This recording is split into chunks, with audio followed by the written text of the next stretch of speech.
Pokrovsk flambe, englouti par les flammes et le vacarme des armes. Est-ce la fin d'une ère ou l'aube d'un cauchemar sans fond? Cette nuit, la ville n'est plus qu'un champ de cendres. Des immeubles éventrés, des incendies qui consument les derniers quartiers vivants, et dans les rues, la guerre urbaine déploie toute sa fureur. Pour saisir la gravité de la situation, imaginez les images satellites qui circulent à l'instant même sur toutes les chaînes d'information internationales. La moitié est de Pokrovsk n'est qu'un tapis de décombres, chaque rue marquée de trous d'obus. Des drones survolent les ruines, captant en temps réel la progression méthodique des blindés, le mouvement des colonnes d'infanterie et l'effondrement inéluctable du tissu urbain. Le secteur industriel de Dinas, autrefois cœur battant de la cité, est tombé sous contrôle russe. Les ultimes défenseurs ukrainiens, désormais encerclés et coupés de tout appui, ont vu leurs lignes céder en l'espace de quelques heures. Plusieurs milliers de soldats sont prisonniers des ruines, condamnés à lutter jusqu'au bout ou à choisir la reddition. Le drame de Dinas rappelle la bataille de Stalingrad. Dans les entrailles même des usines, chaque étage, chaque couloir devient un champ de bataille miniature. À Stalingrad, les usines Barikady et Octobre Rouge furent le théâtre de combats tout aussi acharnés. Les leçons du passé semblent, ici, se répéter. La résistance héroïque se heurte à la réalité du siège et la logistique finit toujours par faire pencher la balance. Pokrovsk, jadis centre névralgique et véritable promesse du Donbass, n'est plus qu'une étendue de décombres. Les façades trouées témoignent de l'intensité des combats. Les rues, hérissées de barricades désertées, ne vibrent plus que des échos d'explosions et de cris. En moins d'une semaine, le tissu urbain a été méthodiquement déchiré, la routine quotidienne pulvérisée. Pour mieux comprendre ce que cela signifie, pensons à Grozny, en Tchétchénie à la fin du XXe siècle. Là aussi, une ville entière fut rayée de la carte, son nom synonyme de destruction totale. À Grozny, l'armée russe utilisa déjà la tactique d'encerclement et de destruction progressive qui s'abat aujourd'hui sur Pokrovsk. Le schéma se répète tristement, avec les mêmes ravages humains et matériels. Toutes les sorties ont été coupées. Ceux qui n'ont pas fui à temps ne sont plus qu'une poignée de survivants, tapis dans les caves obscures ou errant parmi les gravats, privés d'électricité et d'espoir. La population, autrefois forte de plusieurs dizaines de milliers d'âmes, n'est plus qu'une ombre spectrale, témoin silencieux d'une ville qui s'effondre. Les témoignages affluent. Nous n'avons plus d'eau depuis 3 jours, confie une habitante réfugiée dans un sous-sol. Nous vivons dans la peur constante, chaque bruit peut annoncer la fin. Ces récits rappellent ceux des civils à Alep en Syrie, autre ville martyrisée par la guerre urbaine et l'encerclement. Les privations, la peur, la perte totale de repères, la spirale est toujours la même. Fermer les yeux sur Pokrovsk, c'est ignorer un effondrement militaire et humain capable de bouleverser tout l'équilibre du front ukrainien. Les conséquences seront irréversibles, autant sur le plan stratégique que pour les civils restés sur place. Cette défaite marque peut-être le point de bascule dont on ne revient pas. Mais comment en est-on arrivé là, si vite et si brutalement? Pour comprendre la chute de Pokrovsk, il faut remonter aux jours qui ont précédé l'assaut final. Comment une petite ville de 60 000 âmes est-elle devenue, presque du jour au lendemain, l'épicentre d'une guerre totale? Il y a peu, Pokrovsk n'était qu'un nom discret sur la carte du Donbass, une cité industrielle où l'on vivait au rythme des sirènes d'usines et des marchés de quartier. Les habitants menaient une existence simple, entre le fracas des machines et le grondement régulier des trains de marchandises. Rien, absolument rien, ne laissait imaginer que cette routine paisible serait un jour pulvérisée. Pour illustrer ce contraste, rappelons-nous Sarajevo avant le siège. La ville prospérait, les cafés étaient des pleins, les enfants allaient à l'école. Puis, en une poignée de jours, tout a basculé dans la violence et l'angoisse. Pokrovsk a connu la même bascule brutale, témoin du basculement du quotidien vers le chaos. Puis, la guerre s'est rapprochée. Les explosions, d'abord lointaines, sont devenues familières. Le front a fini par s'arrêter aux abords de la ville. Malgré tout, la vie continuait. Certains se réfugièrent dans les caves, d'autres assurèrent la survie des services essentiels. Les convois humanitaires franchissaient difficilement la ligne de feu. Pokrovsk s'accrochait à une normalité précaire, défiant l'inéluctable.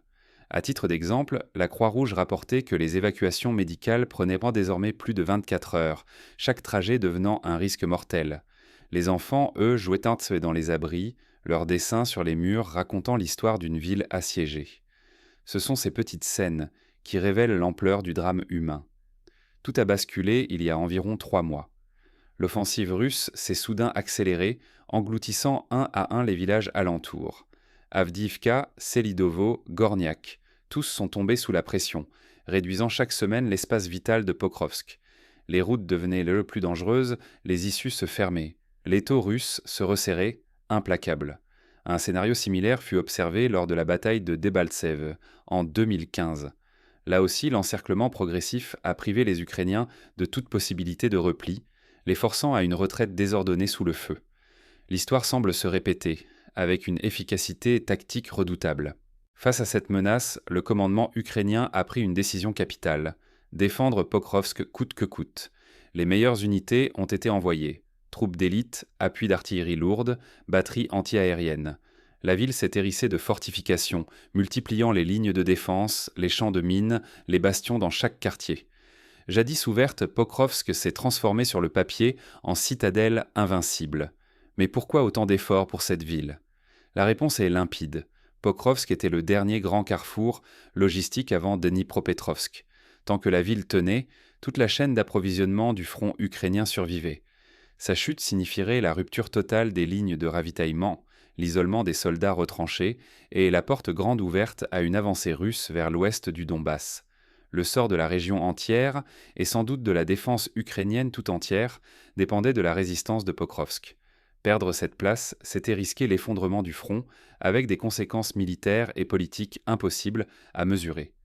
Prenons pour exemple la chute de Bastogne durant la bataille des Ardennes en 1944. Tant que la ville résistait, le front tenait, sa chute aurait ouvert la voie à une percée allemande dévastatrice. Pokrovsk jouait pour l'Ukraine le même rôle de verrou indispensable. Mais derrière ces murs de béton et de volonté, un adversaire a su déjouer chaque calcul ukrainien. Rien ne semblait pouvoir franchir les défenses de Pokrovsk. Pourtant, une série d'événements inattendus va précipiter la ville dans le chaos. Pourquoi la défense de Pokrovsk, réputée imprenable, s'est-elle effondrée en moins d'une semaine? La réponse réside dans la combinaison d'une tactique russe audacieuse, d'erreurs ukrainiennes et d'une crise de morale sans précédent. À travers l'exemple du quartier d'Inas, nous allons découvrir comment une place forte est devenue un piège mortel pour ses propres défenseurs.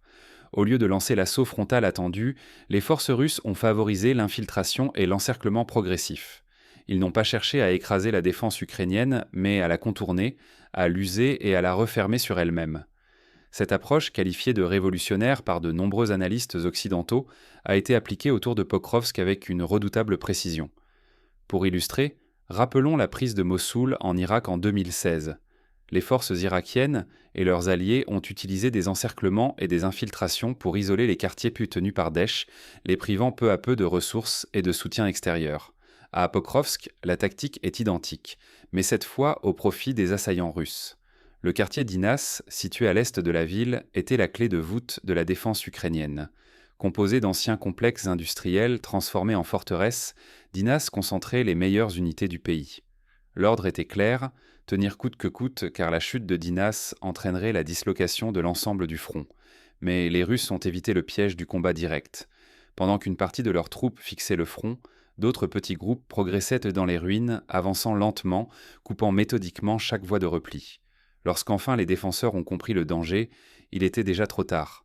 L'encerclement était total, toutes les sorties bloquées. Ce scénario rappelle la prise de la ville de Marioupol, où la résistance acharnée des défenseurs n'a pas suffi face à l'isolation progressive et à la destruction systématique des corridors de ravitaillement. Dans les deux cas, la tactique de la tenaille a porté ses fruits, laissant les défenseurs face à un dilemme insoluble. À partir de là, tout s'est précipité. Les munitions se sont raréfiées, les communications internes se sont effondrées, la panique a gagné les rangs. L'état-major ukrainien, dépassé, n'a plus réussi à coordonner la moindre riposte. Face au choix impossible de mourir ou de se rendre, des centaines de soldats ont déposé les armes. Parfois il s'agissait de massacres, parfois de redditions massives. Le moral s'est évanoui, remplacé par l'instinct de survie. La chute de Dinas, c'est la perte du centre nerveux de la défense ukrainienne à Pokrovsk. Les Russes ont alors obtenu un point d'appui idéal pour attaquer les dernières poches de résistance, amplifiant la désorganisation. Les témoignages évoquent des ordres contradictoires, un commandement absent, des unités isolées. Beaucoup parlent d'abandon, voire de sacrifices inutiles imposés par leur propre hiérarchie. Pour comprendre l'ampleur du chaos, rappelons-nous la débâcle française de mai 40, où les ordres de repli arrivèrent trop tard, Les unités se trouvaient coupées les unes des autres et où la panique collective précipitait la déroute. Le sentiment d'être sacrifié pour rien mine non seulement les soldats, mais aussi la société tout entière. Au même moment, l'onde de choc frappe l'Occident. Les premiers communiqués évoquent un désastre militaire pour l'Ukraine. Les analystes militaires britanniques et américains constatent que la tactique russe a brisé un système de défense que l'on croyait inébranlable. Ce qui s'est déroulé à Dinas n'est pas un simple revers, mais une leçon terrible. Aucune ligne n'est invulnérable face à une guerre qui évolue et à la perte de confiance de ceux qui la défendent. La leçon est cruelle. Quand l'innovation tactique s'ajoute au chaos et à la démoralisation, même la plus solide des forteresses vacille. Pour l'Ukraine, la perte de Dinas annonce un engrenage fatal. Pour l'Occident, c'est un signal d'alarme. Toute défense statique peut s'effondrer face à l'adaptation ennemie. Mais la chute de Pokrovsk ne marque pas seulement la fin d'une bataille. Elle ouvre la voie à des effondrements en cascade, susceptibles de bouleverser l'équilibre du Donbass tout entier. Pour comprendre l'ampleur du choc, il faut revenir sur les heures qui ont suivi la chute de Dinas et la panique qui a saisi l'état-major ukrainien. Que s'est-il vraiment passé dans les coulisses du commandement ? Après la chute de Pokrovsk, une question obsède tous les esprits. Qui sera le prochain à succomber ? Ce n'est pas seulement un symbole qui disparaît, mais le premier domino d'une longue série qui menace de faire basculer l'ouest du Donbass. Les regards se tournent déjà vers Myrnograd, où chaque heure affaiblit un peu plus la résistance ukrainienne. La majeure partie de Myrnograd est désormais perdue. Les dernières poches de défense, cernées, luttent sans relâche face à une pression qui ne faiblit jamais. Il ne subsiste plus que quelques rues sous contrôle de Kiev, des îlots isolés, coupés de tout espoir de renfort ou de ravitaillement. Derrière Myrnograd, l'étau russe se resserre sur Konstantinovka. Cette cité industrielle, autrefois considérée comme une forteresse imprenable, devient la cible suivante. Si elle tombe, la route s'ouvrira vers Sloviansk et Kramatorsk, dernière bastion de l'Ukraine dans la région. L'effondrement logistique s'accélère, les axes d'approvisionnement sont coupés, les dépôts de munitions abandonnés dans la précipitation. Les soldats sur le terrain voient qu'un bois le moral s'effondrer. L'avancée russe, imparable, engendre un sentiment d'abandon. La communication entre les commandements locaux et le centre se réduit à de rares appels à l'aide, souvent ignorés ou trop tardifs. La coordination disparaît, les replis deviennent chaotiques, précipitant la débâcle générale. À Kiev, la stupeur domine. Les débats se crispent, faut-il résister coûte que coûte ou repenser la stratégie, voire ouvrir des négociations ? La panique gagne les ministères et l'état-major, chacun cherchant des responsables à blâmer. L'opinion publique, épuisée par tant d'années de guerre, commence à douter du sens des sacrifices exigés. Rappelons dans l'histoire la situation de la France en 1940 durant la débâcle. Les réunions interminables, les hésitations, les rivalités internes, tout cela a facilité l'effondrement du front. Quand l'arrière doute, la ligne de front s'effrite inexorablement. Cette onde de choc gagne aussi les capitales occidentales. Les alliés de l'Ukraine s'interrogent. Leur soutien militaire et diplomatique suffira-t-il à stopper l'offensive ou n'est-il qu'un pansement sur une blessure mortelle ? Les appels à négocier se multiplient, quitte à accepter des concessions. Mais Kiev, redoutant l'isolement, s'accroche à la lutte. La fracture entre l'Ukraine et ses soutiens occidentaux s'élargit. Certains pays poussent pour la paix, d'autres refusent d'accepter la défaite. Désormais, l'enjeu dépasse le sort de quelques villes. C'est l'existence même des frontières actuelles de l'Ukraine qui vacille. Si l'effet domino se poursuit, c'est tout l'équilibre de l'Europe de l'Est qui sera menacé. La crédibilité de l'Occident, la sécurité du continent sont remises en question. La chute de Pokrovsk expose une fragilité profonde, héritée de la paix trompeuse qui régnait depuis la fin de la guerre froide. Comment en est-on arrivé à un tel effondrement ? Quelles leçons tirer pour l'avenir afin d'éviter que l'histoire ne se répète ? Pour comprendre cette débâcle, il faut examiner les failles du dispositif ukrainien et les choix stratégiques des deux camps.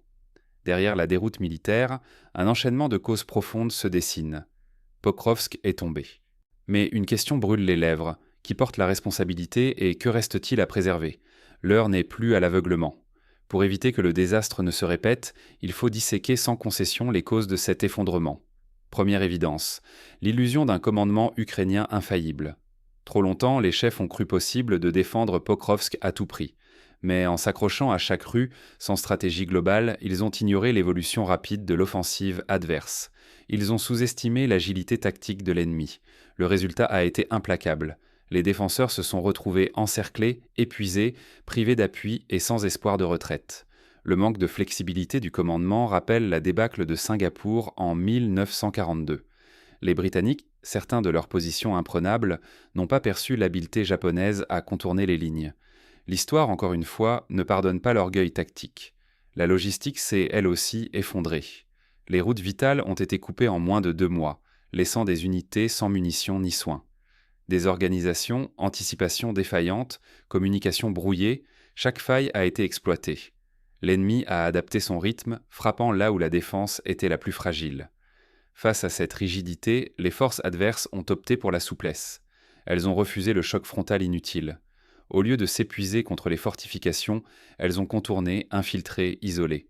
Leur mobilité et leur capacité à surprendre ont détruit toute défense figée. En quelques semaines, l'avantage a basculé irrémédiablement. Mais il y a plus grave. La société ukrainienne doit aujourd'hui regarder la vérité en face. La lassitude, la peur, la colère gagnent du terrain. Les familles dévivent l'angoisse, l'impression d'un sacrifice de plus en plus vain. L'exigence de vérité s'impose alors que le front craque et que l'appel à la paix se fait entendre partout. Politiquement, la chute de Pokrovsk précipite un basculement. L'hypothèse de négociation s'impose. L'Ukraine et ses soutiens doivent revoir leurs ambitions. Revenir à la situation d'avant-guerre n'est plus possible. Il faut limiter les pertes, sauver ce qui peut l'être et accepter une nouvelle donne stratégique pour toute l'Europe orientale. À titre d'exemple concret, les accords de Minsk, signés après la défaite de Debaltsev, avaient permis une pause des combats mais au prix de concessions territoriales. Aujourd'hui, la question revient, jusqu'où l'Ukraine peut-elle négocier sans perdre l'essentiel de sa souveraineté ? Les débats lui sont vifs, la pression internationale s'accroît. Ignorer les leçons de Pokrovsk, c'est condamner d'autres lignes à s'effondrer ailleurs, au même prix humain et politique. Mais le désastre militaire n'est que la première onde de choc. Déjà, les répliques se font sentir dans les capitales alliées et les foyers ukrainiens. Chaque jour passé dans le déni coûte des vies humaines. Jusqu'où ira-t-on avant d'ouvrir les yeux ? La chute de Pokrovsk ne laisse plus place aux illusions. Face à la réalité, les justifications s'effondrent. La défense ukrainienne a cédé sous la pression, et chaque décision prise dans l'aveuglement politique n'a fait qu'aggraver le tribut humain. Nier ce moment, c'est tourner le dos à la douleur des civils et des soldats qui subissent la guerre. Refuser de reconnaître la défaite, c'est condamner encore d'autres existences pour une cause qui, sur le terrain, semble désormais perdue. Jusqu'à quand continuera-t-on d'envoyer des hommes et des femmes défendre des positions indéfendables, alors que les lignes de front reculent inexorablement ? Le prix de cette obstination ne se compte pas seulement en kilomètres perdus, mais en familles détruites, en villes effacées, en générations brisées. Tant que la peur de l'échec dictera les choix, la tragédie s'amplifiera. Le monde observe, silencieux mais attentif. Les décisions prises aujourd'hui auront des conséquences bien au-delà du Donbass. À qui sert vraiment ce refus de voir la réalité ? Est-il encore possible d'éviter l'irréparable ou la spirale est-elle déjà hors de contrôle ? À ce stade, il ne reste que quelques scénarios. Le premier, une négociation rapide pour geler le front et sauver ce qui peut encore l'être, à l'image de la trêve coréenne en 1953, qui a figé la ligne de front malgré l'absence de paix formelle. Le second, une poursuite des combats avec le risque d'un effondrement complet et d'une catastrophe humanitaire majeure, comme lors de la chute de Kaboul en Afghanistan en 2021. Le troisième, une internationalisation du conflit, si l'Occident décide d'intensifier son engagement au risque d'une escalade incontrôlable. Chaque option comporte des dangers, mais ignorer la réalité, c'est choisir la pire, celle de la guerre sans fin, des villes en ruine, d'un peuple brisé. Face à ce dilemme, que faire ? Il existe des étapes concrètes pour éviter la prochaine catastrophe. Premièrement, instaurer une communication honnête avec la population. Expliquer les enjeux, les risques et ne plus promettre l'impossible. Deuxièmement, renforcer la logistique des lignes encore tenues pour éviter de nouveaux encerclements. Cela implique de réorganiser les voies de ravitaillement, de privilégier la mobilité et la flexibilité. Troisièmement, impliquer la communauté internationale dans des négociations sérieuses en fixant des lignes rouges claires et en acceptant l'idée de compromis. Enfin, préparer une stratégie de protection des civils avec des corridors humanitaires négociés et des plans d'évacuation préalables pour éviter de nouveaux drames comme celui de Pokrovsk. À vous de réagir. Pensez-vous que Pokrovsk marque la fin d'une époque pour l'Ukraine et pour l'Europe ? Croyez-vous en une solution politique ou la guerre est-elle désormais incontrôlable ? Exprimez vos analyses, débattez dans les commentaires. La lucidité collective peut encore peser sur l'avenir. Confronter nos illusions est la première étape pour espérer une paix durable, ou au moins limiter l'ampleur d'une défaite annoncée.